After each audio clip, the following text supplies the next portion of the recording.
Welcome back, everyone. In this lecture, we're going to be discussing lambda expressions, map, and filter. Lambda expressions are a way to quickly create what are known as anonymous functions, basically just one-time use functions that you don't even really name, you just use them one time and then never reference them again. To understand why this would be useful and in what context you would use this, we first need to talk about the map function that's built into Python, as well as the filter function that's built into Python. So let's open up a Jupyter Notebook, talk about map, talk about filter, and then we'll discuss lambda expressions. Let's get started. Okay, so we're back here at our Jupyter Notebook. The first thing we're going to do is check out the map function. You can see here, right when I type map, I'm getting some syntax highlighting, so it's green, and that indicates to me this is a built-in function. And as we know, we can use Shift-Tab to check out the documentation string. And we can see here, it expects a func, and that's short code for function, and then some sort of iterable object. You can expand this, and it'll explain a little more about what it does. But the best way to actually realize what it does is to just show you. Since we know it's expecting a function, let's quickly create a function. We'll use our def keyword, and we're going to create a simple function that just takes in a number and returns its square. So we will define a function called square, takes in a number, and it returns that number to the power of 2, or the square of that number. Now let's imagine I have a list of numbers. And my numbers are 1, 2, 3, 4, 5. And what I want to do is I want to apply the square function to every single number in my nums list. Well, one way I could do that is use a for loop, but that may take a while and it's a lot of code. Instead, what I want to do is take advantage of that map function. So the map function, what you end up doing is you pass in the function that you want to map to every single element or item in this list. So then we can say my nums. Now notice what happens when I just run it like this. I get back this kind of cryptic statement which says, hey, you have a map at this location on your computer. So this is a memory location. This by itself isn't super useful. What we need to do is actually iterate through this. So what I can do now is say for item in map print item. And what this does is it generates applying this square function to every single item in this list. So 1 to the power of 2 is 1, and 2 to the power of 2 is 4, then 3 squared is 9, 4 squared is 16, 5 squared is 25, and so on. So that's one way to quickly iterate through this. Another way you may want to use this is if you actually want the list back, you can call the built-in list function on your map, and then pass in square and my nums here. And now when you run this, you get back the actual list, 1, 4, 9, 16, 25. And these functions can actually be a lot more complex than just this simple square function. So let's show you a function that works with strings. We'll call this function splicer. And it takes in a string. I'll say it takes in my string. And what it's going to do is it's going to say if the length of my string mod2 is equal to 0, well, that means it has an even number of characters in that string because the remainder after dividing by 2 is equal to 0. And in that case, we're going to return the word even, or the string even. Else, we're actually just going to return the first character of that string. We'll say my string 0. So this is a little more complex of a function than we saw up here, but it's going to work just the same way when we map it. So let's create a list of names. We'll say Andy, Eve, and let's say Sally. And then we're going to, after we call list, map our splicer function to our names. We run this, and now we get back even for names that have an even number of letters in them, and we only get back first letters for names that have an odd number of letters to them. And now you can see the flexibility. You can pretty much do any function you want as long as it's going to successfully take in the argument or parameter that you pass in with this list or with any iterable object. So that's how you can use the map function. Something that I want to make really clear here when you're using the map function, notice how I'm passing in square and how I'm passing in splicer. I'm actually not calling them to execute inside of this map because map by itself is later on going to execute them. So that means when you pass in the function here to map, you do not add in the open and close parentheses. Instead, you just pass in the function itself as an argument. And that's a really important detail to note here. Otherwise, if you do this, you'll end up getting some sort of type error. It's going to say, hey, you're missing one required positional argument. Or it's going to say something like, hey, we're not able to apply splicer calls to names. And that's because we just want to pass in the function itself. We don't want to execute the function. We'll let map do that for us. That's the map function. And now let's learn about the filter function. The filter function returns an iterator yielding those items of the iterable for which when you pass in the item into the function, it's true. And that just means that you need to filter by a function that returns either true or false. Let's create a function that returns either true or false. We'll create a function called checkEven, and it takes in a number. And all this function does is it returns back whether or not this is an even number.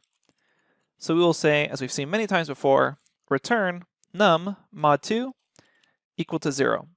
Because when you divide this number by 2, the remainder, if it's 0, then that means that it's even. If not, then we return false and it's an odd number.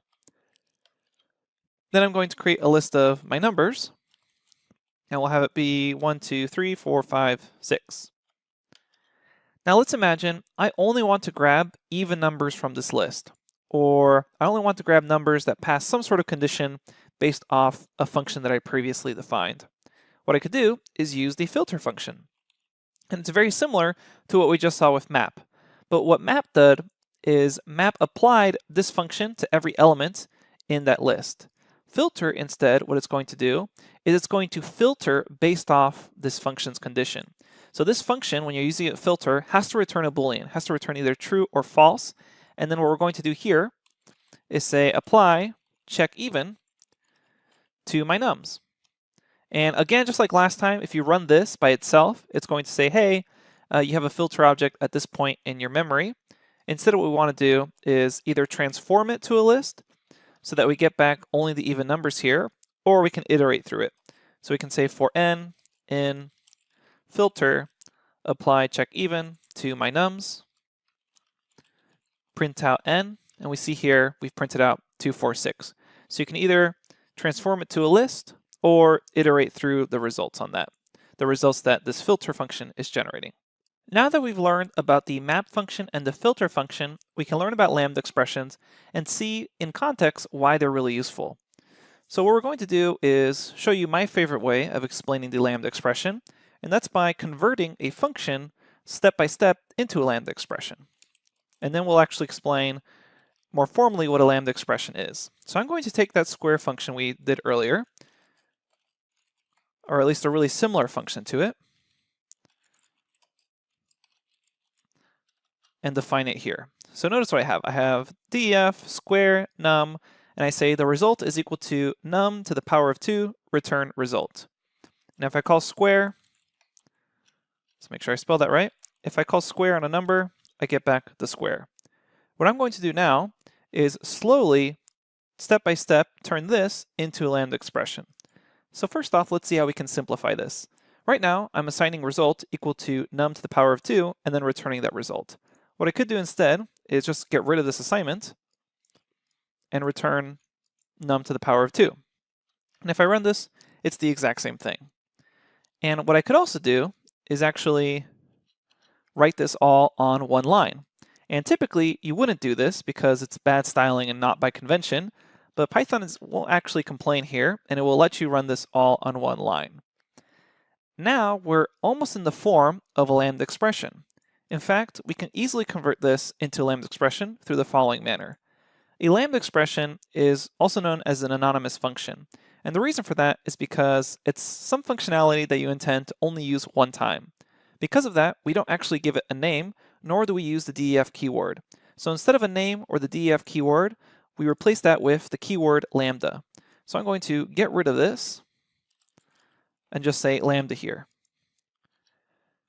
And then we say lambda num colon, and the return keyword is basically, we get rid of that because it's assumed that we're going to return whatever's on the other side of this colon. And there we have it. This is now a Lambda expression. And I could, if I wanted to, assign it to square, run that, and then I see squares still working. So let me make this to another number. We see 5 to the power of 2 is 25.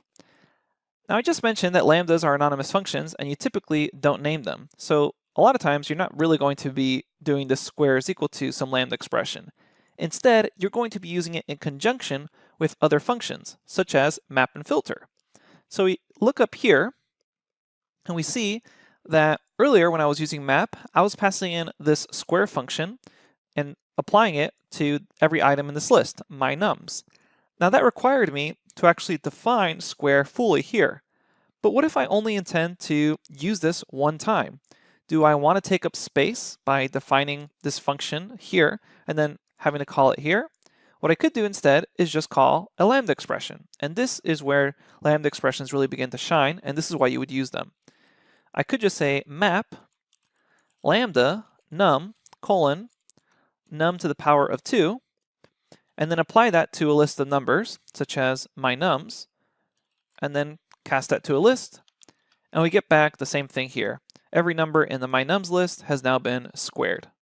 Now that we've seen how we can use lambda with the map function, let's quickly check how we can use it with the filter function. So up here we saw that we were filtering using this check even function. So let's start by converting this check even into a lambda expression. We'll come over here, we'll remove the name and the DEF and replace that all with the lambda keyword. Remove that parentheses and then get rid of return here and put it all in one line, and now we have our lambda expression. Then we're going to pass this into filter along with the list of numbers we want to filter, and to get the results we'll pass this into list. And then we run that back, we'll get back 2, 4, 6, only the even numbers. And lambda expressions can be used for a variety of things. Let's imagine that you wanted to grab the first character of a string. So let's create a list here. Well, we actually have the names list. So we have Andy, Eve, Sally, and we only want to grab, let's say, these first letters. What I could do is map lambda, and I can take the incoming name, and I want to return back only the first character at index 0 of names. And you can call this whatever you want. It doesn't have to be name. It could be X here or any other variable, just like for any normal function. And let's pass this to a list so we can see the results. And there we go, AES. Now let's imagine I wanted to reverse the actual names. What I could do is say : -1, and then that will reverse the names, just as we've seen with slicing before. You can even pass in multiple arguments into a lambda expression.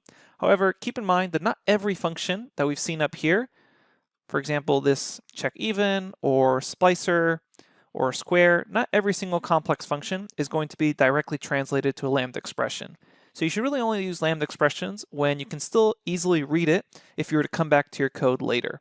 And as you get more and more experience with Python, you'll be able to quickly realize what a lambda expression is doing. But in the beginning, it's going to be a bit tricky at first. So if you ever struggle with trying to convert a normal function to a lambda expression, just try using a normal function instead. All right, that's the basics of map, filter, and lambda expressions. We'll see you at the next lecture.